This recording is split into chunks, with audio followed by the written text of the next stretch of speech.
I don't have a clever intro, let's just get into it.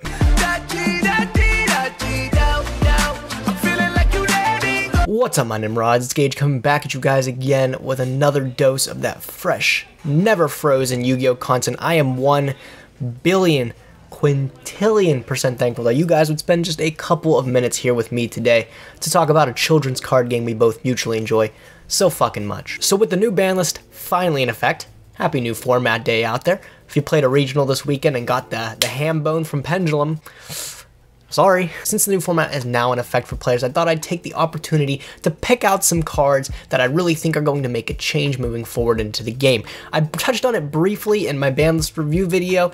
It genuinely wasn't anything that special. If you want to check it out, I just pretty much talk for a couple minutes about what I think about the ban list. But in that review that I talked about, I did talk about a card that I think was actually going to do big things this format. And it's a card that a lot of people aren't really talking about. That card is actually Mind Control. Mind Control is a card that's been literally at 1 for the longest time, and it's had actually a history of being pretty good, and it actually had some hype around it when links were first to become a thing. I think it coming to 3 is only going to exasperate that hype. People are going to, I think, pick this card up and give it an actual shot. Mind Control reads, target 1 monster your opponent controls until the end phase, take control of that target, but it cannot declare an attack or be tributed. Mind Control is obviously a very, very old card, and its second half of the text actually can be attributed to the fact that it can't be tributed or attacked. That's a really old text thing because tributing was hella big back in the day. Imagine being able to tribute with this in Monarchs. Pretty sure it would be an insane card. Brain Control was insane back then too for that specific reason, amongst other things though, but now Brain Control's garbage. But Mind Control is still actually a pretty decent card. Mind Control is a card that's seen sporadic play throughout the game's history, and especially moving into each of the different game mechanics that had been released to us. When Synchros got released, Mind Control is a pretty cool tech card. You know, soak up a monster, use it with one of your own tuners, or if they have a tuner lay on the field, soak that up and use it and be able to make a Synchro monster. And then XYZs came, and it became even easier to incorporate Mind Control into decks,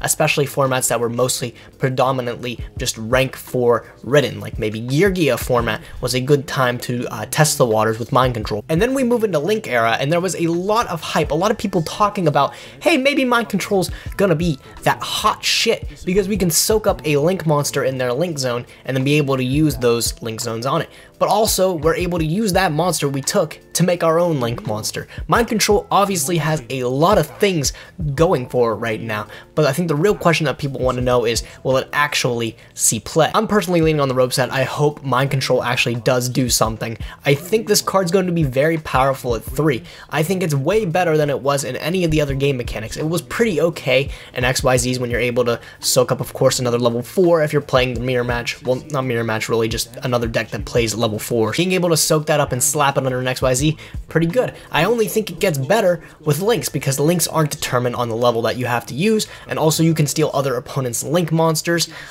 Mind Control is scary, dude. Out of all the other cards that got taken off the Forbidden Limit list, I think Mind Control is probably one of the ones that actually surprises me the most, and it also gets me the most excited. And that's partially because we haven't really seen really generic take your monster support since Snatch Steal was at 1. When Snatch Steal was brought back to 1 and then immediately forbidden after the last list. Yeah, you guys remember that, right? So we really haven't seen this mechanic of stealing other opponents' monsters really take a resurgence into the game until Borreload Dragon, and Borreload Dragon we can already see is an absolutely ridiculously powerful card. So I think Mind Control will actually kind of follow suit with that. Although I do think Borreload doesn't target or something. There's something else that makes Borreload really insane. Just the fact it can't be targeted, I guess, also. But I do think Mind Control also has the capabilities that Borreload does. I do think they can actually work really well in tandem together. I think really one of the only things maybe that would be holding Mind Control back right now is if the format remains stagnant with Spiral sitting at the top. I know Spiral got hit with Resort going to 1, but I think the question a lot of people want to know is that really enough to wipe Spiral off the map? I do think if we go into more of a link-based format where people are just playing different kind of link decks, I don't know, World Chalice maybe, or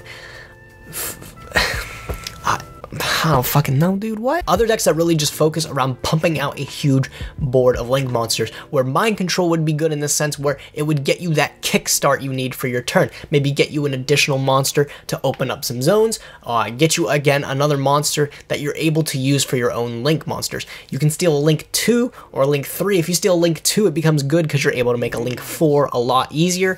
There's just a lot of things that Mind Control can do that really we haven't seen a card do in a long time. Really, all of the other legal take your monster support is complete garbage. Brain Control has just been wiped off the fucking face of the earth. That card is uber trash. And we were really just left with Mind Control as really the one lone survivor of this mechanic that still has a decently powerful effect that everybody can really agree on. Again, like I said, out of all things coming from the ban list, I do think some things that are going to change is another thing I'll talk about in another video. I think Stun is going to be a really good option moving forward. There's a lot going for Stun, but I also think Mind Control is going to be a card that I think is going to see a lot of play. I think we're going to be able to expect a lot of good things from Mind Control this format. Good things we haven't seen in a very long time, and I think the fact that it's at 3 will also make it more appealing to players. What do you guys think about Mind Control coming back to 3 in TCG? Do you think it'll actually do anything, or do you think I'm just blowing smoke? But I am genuinely curious what you guys have to say, because I personally think this is a pretty big change, and I'd love to see something come of it. That's all, folks. If you guys liked the video, be sure to like the video, thumbs up the video, 100% that you enjoyed the video. If you did like the video, please do consider subscribing to my channel where I'm uploading regularly. It feels pretty good. That being said, be sure to like, comment, definitely subscribe, and hopefully, I will catch you guys in the next one. Thanks for watching, guys. Nim Nim signing out.